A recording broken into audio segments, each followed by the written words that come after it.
Enrico Mattei, l'Italien qui a défié la France en soutenant l'Algérie. Patron du géant pétrolier italien Eni, Enrico Mattei n'est pas un industriel comme les autres. Dans les années 50, il veut casser le monopole des 7 sœurs, ces géants anglo-américains qui contrôlent le pétrole mondial. Mais il va plus loin.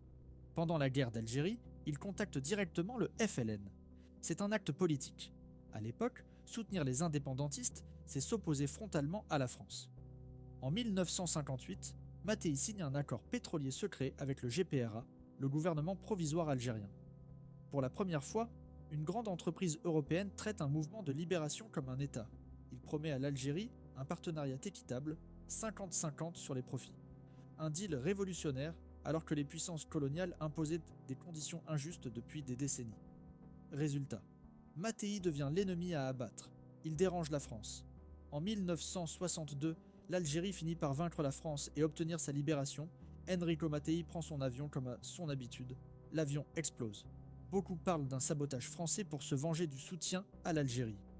Mattei meurt, mais pas ses idées. Mattei, c'est pas juste un industriel, c'est un symbole.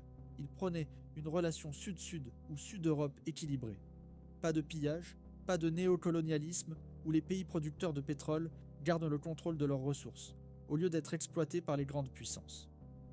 En 2023, la première ministre italienne Giorgia Meloni lance le plan Mattei, un plan de coopération économique équitable entre l'Italie et l'Afrique inspiré des idées d'Enrico Mattei.